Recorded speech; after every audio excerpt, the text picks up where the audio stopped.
दोस्तों नमस्कार। Study for Bihar civil service channel पर आप सभी व्यूवर्स का स्वागत है।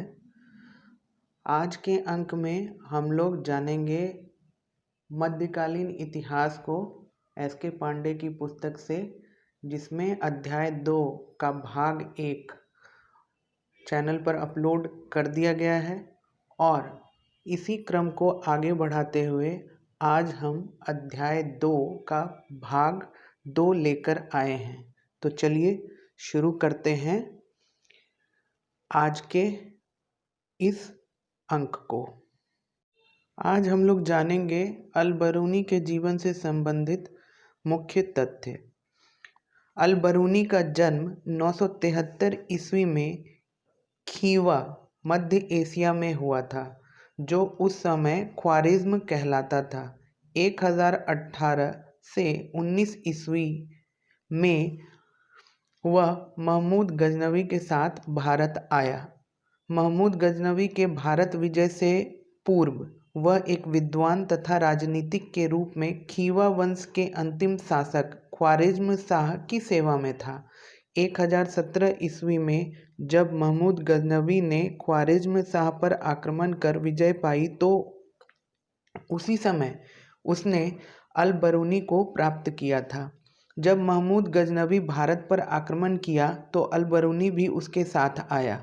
भारत को लूटने के बाद महमूद गजनवी अपनी सेना के साथ गजनी लौट गया, किंतु अल बरूनी कई वर्षों तक भारत में ही रुके रहा। उसने देश के विभिन्न भागों का भ्रमण किया तथा हिंदुओं की भाषा, धर्म एवं दर्शन का अध्ययन किया।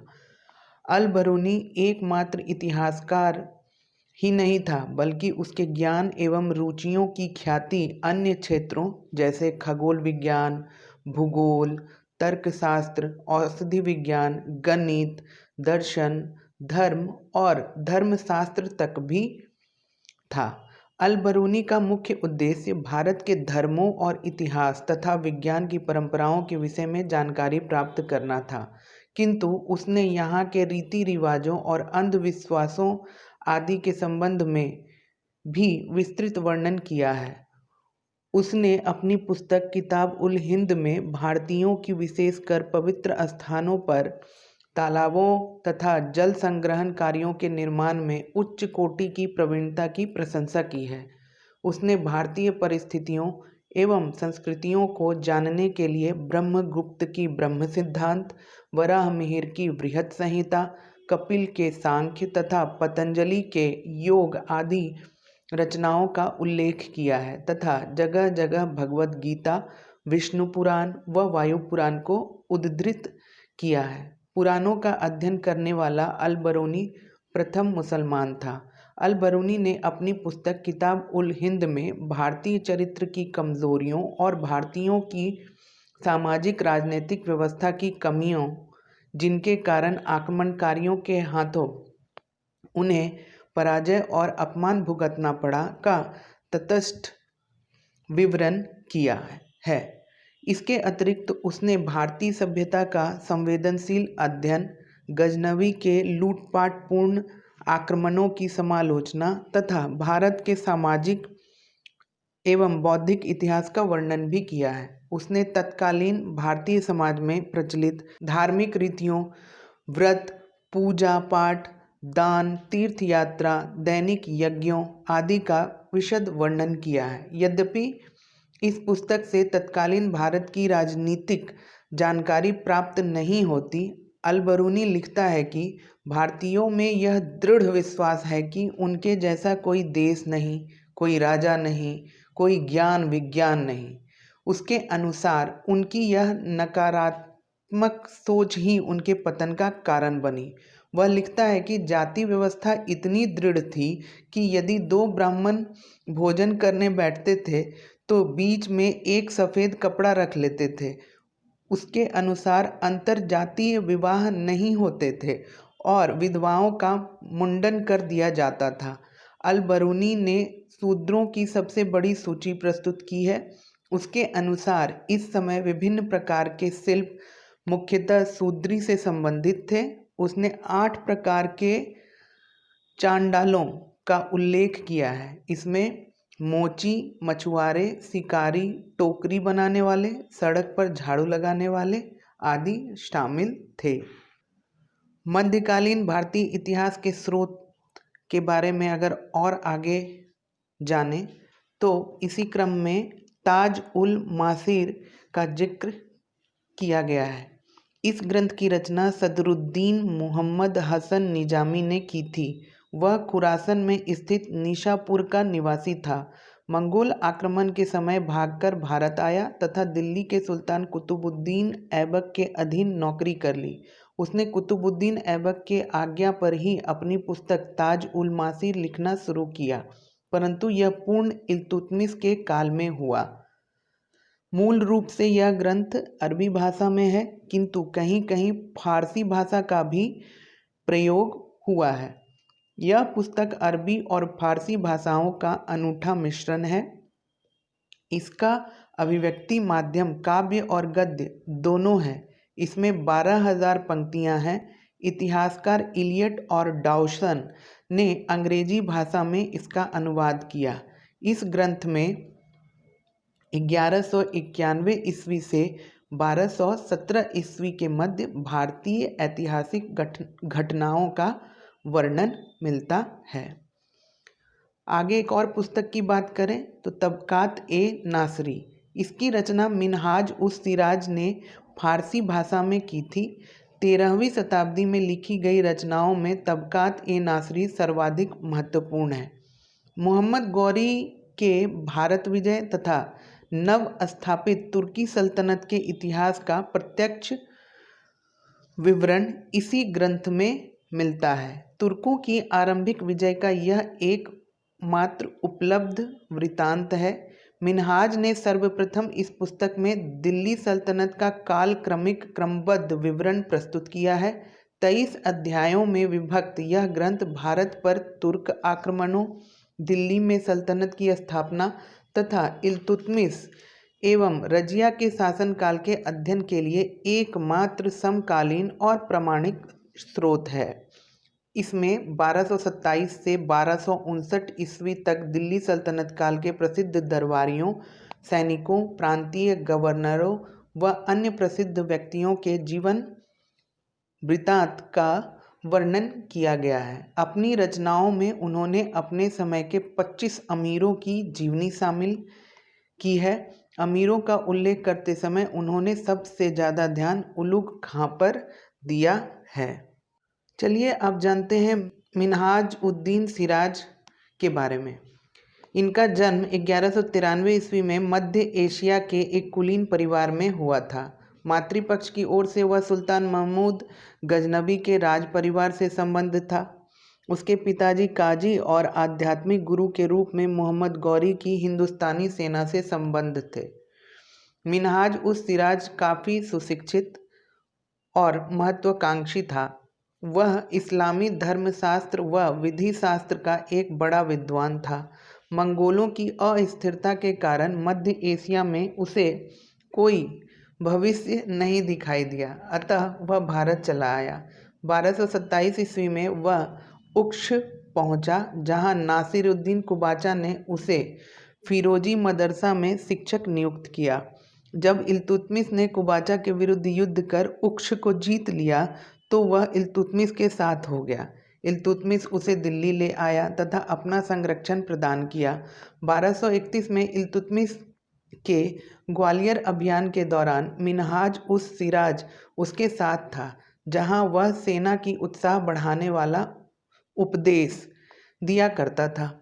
बाद में उसे ग्वालियर का काजी एवं इमाम नियुक्त किया गया। मिनहाज उस सिराज ने अपनी पुस्तक तबकात ए नासरी में इल्तुतमिश के विषय में लिखा है कि कोई भी राजा इतना दयालु, सहानुभूति रखने वाला, विद्वानों तथा वृद्धों के प्रति श्रद्धालु राजा अपने प्रयासों से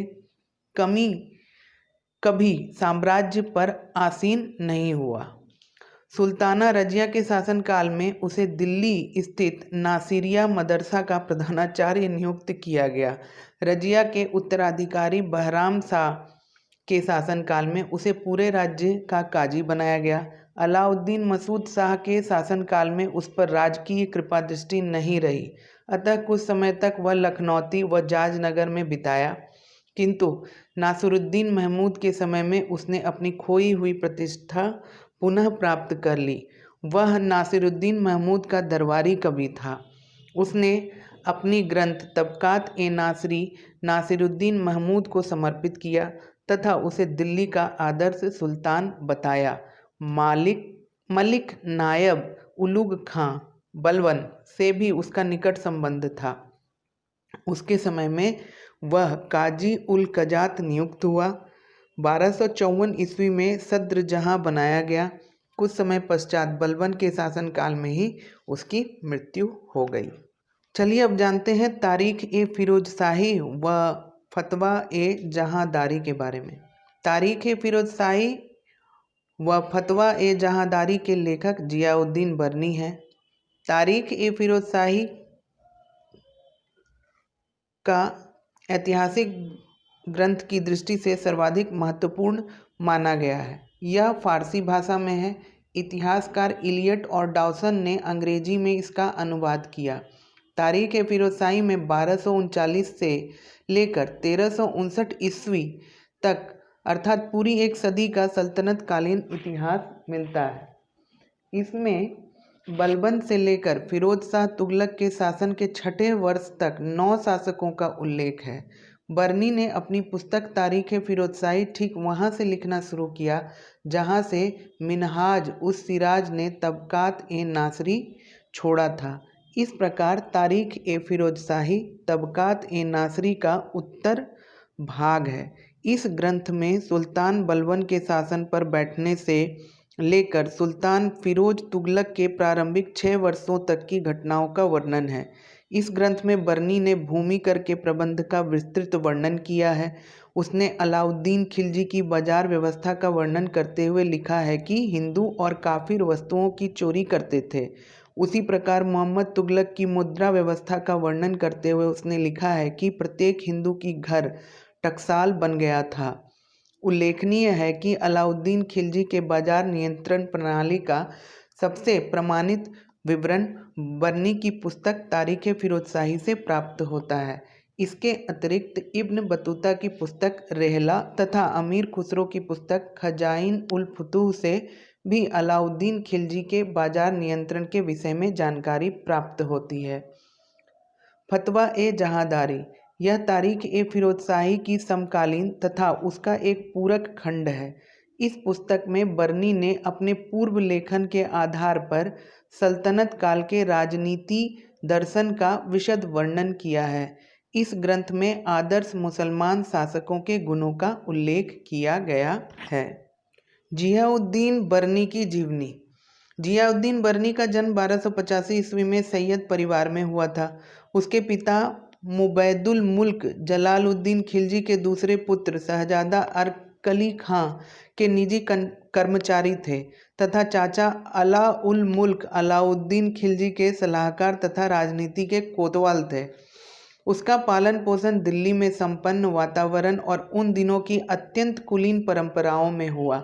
उसने उच्च शिक्षा प्राप्त की थी। उसे आरंभिक मध्यकालीन भारत के सभी समकालीन इतिहासकारों में सबसे महान माना गया है। बरनी को सुल्तान गयासुद्दीन तुगलक के शासनकाल में एक सम्मानित स्थान प्राप्त था, किंतु वह मोहम्मद तुगलक के अधिक निकट था। मोहम्मद तुगलक के शासनकाल में वह राजदरबार से संबद्ध था और 17 वर्षों तक उसके संरक्षण में रहा। जियाउद्दीन बरनी ने अपनी पुस्तक तारीख ए फिरोज शाही में मोहम्मद तुगलक के विषय में वर्णित किया है कि जब उसने राज सत्ता पाई तब वह शरीयत के नियमों और आदर्शों से काफ़ी स्वतंत्र था। वह सुल्तान को दयालु तथा रक्त पिपासु दोनों कहता है। सुल्तान मोहम्मद बिन तुगलक धर्मशास्त्र, इतिहास तथा इस्लामी कानून में विशेष दिलचस्पी रखता था और उलेमा वर्ग की त्रुटियों के प्रति सजग था। सुल्तान का मानना था कि उलेमा वर्ग ने जानबूझकर अपने स्वार्थ एवं हितों के लिए इस्लाम की सही व्याख्या नहीं की, इसलिए यह उलेमा वर्ग के विरुद्ध हो गया था। बरनी उसके कार्यों से खफा रहता था और उसे अधर्मी एवं रक्त पिपासु कहा करता था। बर्नी अमीर खुसरो का भी एक करीबी सहकर्मी था, किंतु फिरोज शाह तुगलक के सिंहासन रूढ़ होते ही वह शाही कृपा से वंचित हो गया। उसकी संपत्ति एवं धरोहर जब्त कर लिए गए। कुछ समय तक जेल में भी रहा, जिसके कारण उसका अंतिम जीवन आर्थिक संकट में व्यतीत हुआ। जियाउद्दीन बर्नी का स्पष्ट कथन था कि उसकी रचना केवल कुलीन और अमीर वर्ग के लोगों के लिए लिखी गई है, क्योंकि वे ही इतिहास को समझ सकते हैं और इससे लाभ उठा सकते हैं। उसने मोहम्मद बिन तुगलक की कटु आलोचना की थी, क्योंकि उसने निम्न कुलीन तथा नए मुसलमानों को भी ऊंचे पद प्रदान किए थे। वह फिरोज शाह तुगलक की प्रशंसा करता है। बर्नी उसे आदर्श एवं श्रेष्ठ सुल्तान मानता था। उसका कहना था कि नासिरुद्दीन महमूद के बाद फिरोज तुगलक सबसे अधिक दयालु, न्यायप्रिय, उदार तथा प्रजापालक शासक था। बर्नी ने फिरोज तुगलक के शासन में शांति एवं समृद्धि का मुख्य कारण उलेमा वर्ग के समर्थन को बताया है, क्योंकि उसने वही कार्य किया जो उलेमाओं को पसंद था। उसने उलेमाओं के अनुरूप ही सभी पदों को वंशानुगत बना दिया तथा शरीयत का कड़ाई से पालन किया। अपने जीवन के अंतिम वर्षों में बर्नी विभिन्न विषयों के अध्ययन एवं विविध विषयों पर पुस्तक लिखने में व्यस्त रहा, किंतु उसे जिस विषय में सबसे अधिक प्रभावित किया था वह था इतिहास। उसने लिखा है कि मेरा जीवन पुस्तकों के सूक्ष्म अध्ययन में व्यतीत हुआ है। मैंने प्रत्येक विज्ञान में प्राचीन और आधुनिक दोनों प्रकार के अनेक साहित्यिक ग्रंथों का अध्ययन किया है। कुरान की टीका संबंधी विज्ञान परंपराओं, न्यायशास्त्र तथा रहस्यवाद के अध्ययन के बाद भी जितना लाभ मुझे इतिहास संबंधित विज्ञान में प्राप्त हुआ, उतना किसी अन्य प्रायोगिक क्रिया में नहीं हुआ। तारीख ए फिरोजशाही नाम से एक और पुस्तक लिखी गई है, जिसके लेखक शमसे सिराज अफीफ हैं। अफीफ ने कई पुस्तकें लिखी, जिसमें तारीख ए फिरोजशाही ही उपलब्ध है। यह ग्रंथ 90 अध्यायों में लिखी गई है। अफीफ ने तैमूर के आक्रमण के पश्चात इस ग्रंथ को लिखा था। तैमूर की सेना ने जो कहर ढाया था, अफीफ ने स्वयं उसे अपने आंखों से देखा था। उसे सुल्तान फिरोज शाह तुगलक का संरक्षण प्राप्त था। इस ग्रंथ में अफीफ ने फिरोज तुगलक के काल के स्थापत्य संबंधी गतिविधियां, नहरें बनवाना, बाग लगवाना, शाही टकसाल की कार्यविधि, खाद्य पदार्थों के मूल्य, सिक्का ढलाई के ब्यौरे, उत्सव समारोह, राजस्व प्रबंध, उसका बंगाल आक्रमण, मंगोल आक्रमण, लोक हितकारी कार्य तथा गुलामों की व्यवस्था का वर्णन किया गया है। इस प्रकार तारीख ए फिरोजशाही केवल फिरोज शाह तुगलक के शासनकाल के बारे में लिखित सर्वाधिक सही और अधिप्रमाणित पुस्तक है। अफीफ ने अपनी इस पुस्तक में फिरोज शाह तुगलक के लाभदायक राजस्व सुधारों के परिणामों का उल्लेख करते हुए लिखा है कि इनके घर अन्न, संपत्ति, घोड़ों तथा फर्नीचर से भरे पड़े थे। प्रत्येक व्यक्ति के पास प्रचुर मात्रा में सोना चांदी था। कोई स्त्री ऐसी नहीं थी जिसके पास आभूषण ना हो, और ना कोई घर ऐसा था जिसमें अच्छा पलंग ना हो। धन खूब था और सभी लोग आराम से रहते थे। इस युग में राज्य को आर्थिक दिवालियापन का सामना नहीं करना पड़ा। दोआब से 80 लाख टंका की आय होती थी और दिल्ली का राजस्व 6 करोड़ 25 लाख टंका तक पहुंच गया था। मध्यकालीन भारतीय इतिहास के अन्य प्रमुख स्रोतों में सीरत ए फिरोजशाही, इस ग्रंथ की रचना किसी अज्ञात लेखक ने संभवतः सुल्तान फिरोज शाह तुगलक के शासनकाल में किया था। यह ग्रंथ अफीफ की ग्रंथ तारीख ए फिरोजशाही का विस्तृत संस्करण है। इसमें सुल्तान फिरोज शाह की बहुत प्रशंसा की गई है। फतूहात ए फिरोजशाही, यह सुल्तान फिरोज शाह तुगलक की आत्मकथा है। इस ग्रंथ को लिखने का सुल्तान फिरोज शाह का मुख्य उद्देश्य अपने को एक आदर्श मुसलमान शासक सिद्ध करना था। इसमें उसके इस्लाम धर्म में प्रसार के लिए किए गए प्रयत्नों, उसकी नीतियों व विशेषकर जन कल्याण संबंधी कार्यों का विवरण प्रस्तुत किया गया है। इसी पुस्तक में कहा गया है कि जब अल्लाह अपने बंदों की आजीविका नहीं छीनता तो मैं कैसे किसी को उसके पद से हटा सकता हूँ। फुतूह उस सलातीन इस ग्रंथ के लेखक ख्वाजा अब्दुल्ला मलिक इसामी हैं, जिसने इसे बहमनी राज्य के संस्थापक अलाउद्दीन बहमन शाह के संरक्षण में 1250 ईस्वी में पूर्ण किया। फुतूह उस सलातीन अलाउद्दीन बहमन शाह को समर्पित है। इस ग्रंथ में मोहम्मद बिन तुगलक की आलोचना तथा बहमन शाह की प्रशंसा की गई है।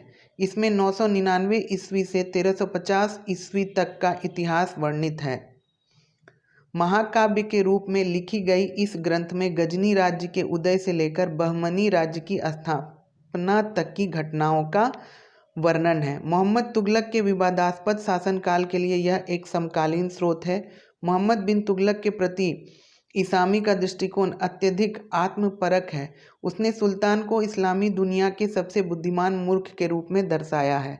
इसामी ने इस ग्रंथ में 1296 ईस्वी में अलाउद्दीन खिलजी द्वारा देवगिरी पर किए गए आक्रमण और मोहम्मद तुगलक के समय में दक्षिण भारत में हुए विद्रोहों का वर्णन किया है। ख्वाजा अब्दुल्ला मलिक इसामी का जन्म 1311 ईस्वी में हुआ था। यह सुल्तान मोहम्मद तुगलक का समकालीन था। इसका परिवार दिल्ली में रहता था, किंतु मोहम्मद तुगलक के काल में राजधानी दिल्ली से दौलताबाद परिवर्तन के दौरान उसे भी दौलताबाद जाना पड़ा। पुनः सुल्तान ने अपनी प्रजा को दिल्ली आने की आज्ञा दी, किंतु इसामी दिल्ली न आकर वहीं रह गया। बहमनी राज्य के संस्थापक अलाउद्दीन बहमन शाह ने उसे अपना संरक्षण प्रदान किया। उसी के संरक्षण में इसामी ने फुतूह उस सलातीन की रचना की। कामिल उत तवारिख इसकी रचना शेख अब्दुल हसन ने 1230 ईस्वी में की थी। इसमें मोहम्मद गौरी की विजयों का वृतांत मिलता है।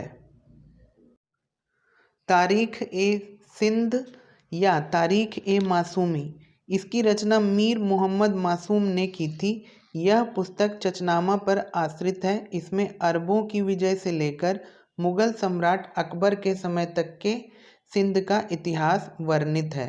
तारीख ए यामिनी जिसे किताब उल यामिनी भी कहा जाता है, इसके लेखक उतबी हैं। यह ग्रंथ अरबी भाषा में है।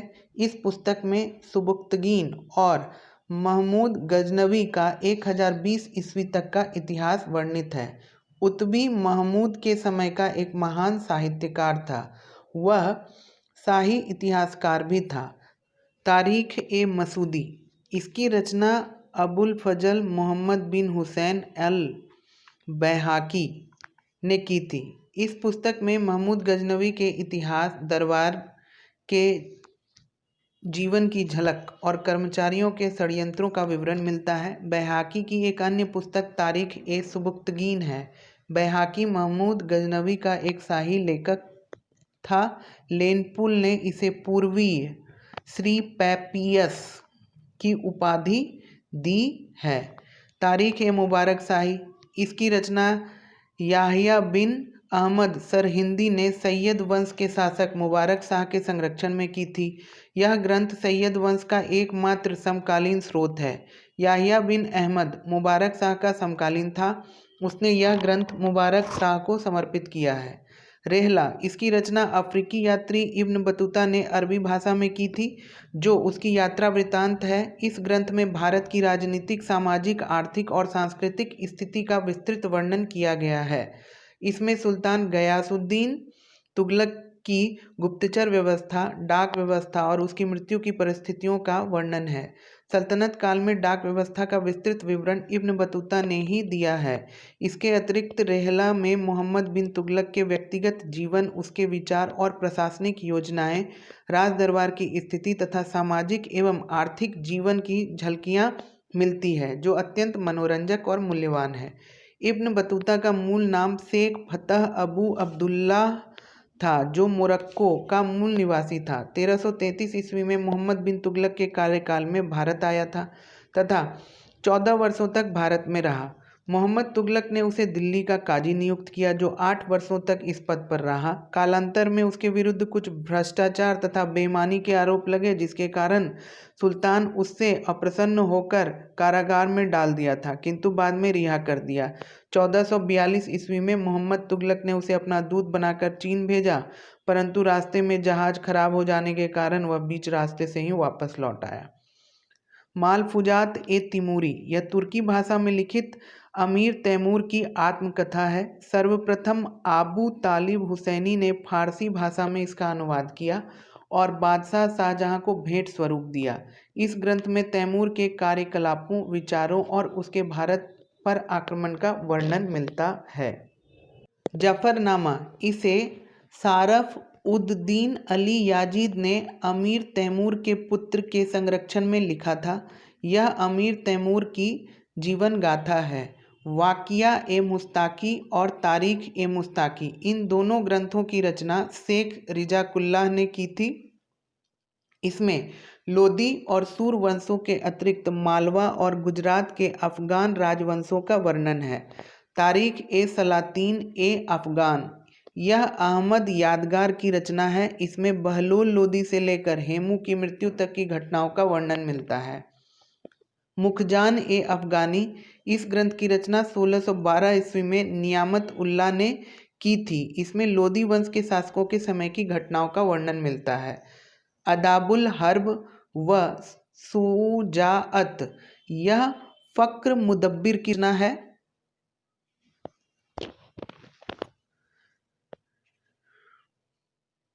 अदाबुल हर्ब व सुजात, यह फक्र मुदब्बिर की रचना है। इसमें युद्ध कला और सामरिक महत्व के विषयों का वर्णन है।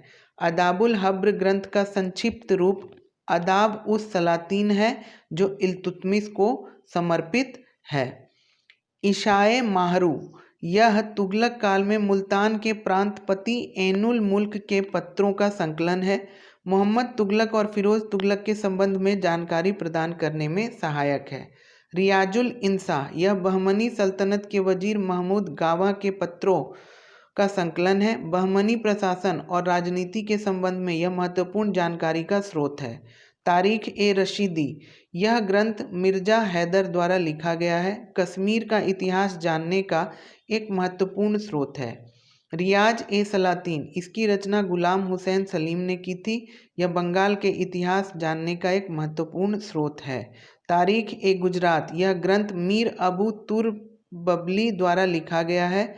गुजरात के इतिहास जानने का यह एक प्रमुख स्रोत है। अमीर खुसरो द्वारा लिखित ग्रंथ, अमीर खुसरो जिसका लोकप्रिय नाम तूतिए हिंद था, उसका जन्म 1253 में पटियाली, उत्तर प्रदेश के एटा जिले में स्थित में हुआ था। उसका परिवार कई पीढ़ियों से राज दरबार से संबंधित था। स्वयं अमीर खुसरो ने 8 सुल्तानों का शासन देखा था। प्रारंभ में वह बलबन के सबसे बड़े पुत्र मुहम्मद की सेवा में रहा। जब मंगोलों के साथ एक युद्ध में मुहम्मद मारा गया तो मंगोलों ने अमीर खुसरो को बंदी बना लिया, किंतु किसी तरह भागकर वह बलबन के दरबार से संबद्ध हो गया। इसके पश्चात वह कैकुबाद, क्यूमर्स, अलाउद्दीन खिलजी, जलालुद्दीन खिलजी, मुबारक खिलजी, खुसरव शाह तथा गयासुद्दीन तुगलक तक के शासनकाल को अपने आंखों से देखा तथा इनकी सेवा में रहा। अमीर खुसरो अलाउद्दीन खिलजी के दक्षिण अभियान के समय उसके साथ गया था। यह प्रसिद्ध सूफी संत निजामुद्दीन औलिया का शिष्य था। निजामुद्दीन औलिया ने अमीर खुसरो को तुर्कलाह की उपाधि दी थी। इसकी मृत्यु 1325 में निजामुद्दीन औलिया के मृत्यु के दूसरे दिन गयासुद्दीन तुगलक के समय में हुई। अमीर खुसरो प्रथम मुस्लिम कवि था जिसने हिंदी शब्दों का खुलकर प्रयोग किया है। सर्वप्रथम अमीर खुसरो ने अपनी फारसी रचनाओं में भारतीय मुहावरों एवं प्रचलित शब्दों का प्रयोग कर उसे भारतीय पर्यावरण के अनुसार ढालने का सफल प्रयास किया। अमीर खुसरो पहला व्यक्ति था जिसने हिंदी, हिंदवी और फारसी में एक साथ लिखा। उसे खड़ी बोली के आविष्कार का श्रेय दिया जाता है। खुसरो की हिंदवी रचनाओं की भाषा ठेठ खड़ी बोली तथा ब्रज है। उसने ठेठ खड़ी बोली का प्रयोग पहेलियों, मुकरियों आदि के रूप में किया है। फारसी कविता का भारतीयकरण करने वाला प्रथम कवि अमीर खुसरो था। यह भारत की तुलना स्वर्ग के उद्यानों से करता है। वह कहता है कि मैं भारतीय तुर्क हूँ और तुम्हें हिंदवी में उतार दे सकता हूँ। अरबी की बात करने के लिए मेरे पास मिस्री शक्कर नहीं है। साहित्य के अतिरिक्त संगीत के क्षेत्र में भी अमीर खुसरो का महत्वपूर्ण योगदान है। उसने भारतीय और पर्शियन रागों का सुंदर मिश्रण किया और एक नवीन राग शैली ईमान, जिल्फ, साजगरी आदि को जन्म दिया। उसने फारसी अरबी मूल के कई राग जैसे अमन व घोर आदि भारतीय संगीत में शामिल किया तथा भारतीय कव्वाली में एक नवीन शैली को जोड़ा। अमीर खुसरो ने अनेक काव्यात्मक शैलियों में हिंदी का प्रयोग किया और फारसी की एक नई शैली सृष्टि की जो सबक ए हिंदी अर्थात हिंदुस्तानी की शैली के नाम से प्रसिद्ध हुई। भारत की तत्कालीन समाज पर दृष्टि डालते हुए सल्तनत काल में गरीब व असहाय किसानों के बारे में अमीर खुसरो ने लिखा है कि राजकीय मुकुट का प्रत्येक मोती गरीब किसान की अश्रुपूरित आंखों से गिरी हुई रक्त की घनीभूत बूंद है। अमीर खुसरो की इस कथन को मोरलैंड ने अपनी पुस्तक में उद्धृत किया है। प्रसिद्ध रचनाएं अमीर खुसरो की प्रसिद्ध रचनाएं इस प्रकार हैं। किरान उस सदायान, मिफ्ताह उल फुतूह, खजायन उल फुतूह, आशिका, नूह सिपीहर, तुगलकनामा व एजाज ए सुखरबी है। किरान उस सदायन ऐतिहासिक विषयों को लेकर अमीर खुसरो की यह पहली मसनवी है जो 1289 ईस्वी में लिखी गई थी। इसमें बुगरा खां व उसके बेटे कैकुबाद के मिलन का वर्णन है। इसके अतिरिक्त इसमें दिल्ली, उसकी इमारतों, शाही दरबार, अमीरों व अधिकारियों के सामाजिक जीवन के बारे में वर्णन है। मिफ्ताह उल फुतूह इसकी रचना 1291 ईस्वी में जलालुद्दीन खिलजी के संरक्षण में की गई थी। इसमें जलालुद्दीन खिलजी व सैन्य अभियानों, मलिक छज्जू का विद्रोह व उसका दमन, रणथंभौर पर सुल्तान की चढ़ाई और झायन की विजय का वर्णन है। खजाइनुल फुतूह इसे तारीख ए अलाई के नाम से भी जाना जाता है। इसमें अलाउद्दीन खिलजी के शासनकाल के प्रथम 16 वर्षों तक की घटनाओं का वर्णन किया गया है। इसके अतिरिक्त इसमें अलाउद्दीन खिलजी के दक्षिण भारत के सैनिक अभियानों व उसके गुजरात, चित्तौड़, मालवा तथा वारंगल की विजयों का उल्लेख है। अमीर खुसरो के अनुसार शतरंज खेल का आविष्कार भारत में किया गया। उसने अपनी रचना खजाइनुल फुतूह में शतरंज के बारे में वर्णन किया है। आशिका इसमें गुजरात के राजा करण की पुत्री देवल रानी और अलाउद्दीन के पुत्र खिज्र खां की प्रेम गाथा का वर्णन है। इसके अतिरिक्त अलाउद्दीन खिलजी की गुजरात तथा मालवा विजय व मंगोलों द्वारा स्वयं अपने कैद किए जाने का वर्णन किया गया है। आशिका काव्य शैली में लिखित ग्रंथ है। अमीर खुसरो ने इसे अलाउद्दीन खिलजी के पुत्र खिज्र खां के आदेश पर लिखा था। नूह सिपीहर इसमें अलाउद्दीन खिलजी के पुत्र मुबारक शाह खिलजी के चाटुकारिता पूर्वक वर्णन किया गया है। इस ग्रंथ में अमीर खुसरो ने मुबारक खिलजी की विजयों के साथ साथ भारत की जलवायु, पशु पक्षियों और धार्मिक जीवन का रोचक वर्णन दिया है। इस ग्रंथ में खुसरो ने भारत की तुलना स्वर्ग के उद्यानों से की है। तुगलकनामा अमीर खुसरो की यह अंतिम ऐतिहासिक मसनवी है। इसमें खुसरो शाह व गयासुद्दीन तुगलक के मध्य कूटनीति व युद्ध तथा गयासुद्दीन तुगलक द्वारा दिल्ली के सिंहासन को प्राप्त करने का विवरण है। यह ग्रंथ काव्य शैली में है। एजाज ए खुसरवी इसमें धार्मिक और सांस्कृतिक जीवन के बारे में विशेषकर सूफी मत से संबंधित जानकारी मिलती है।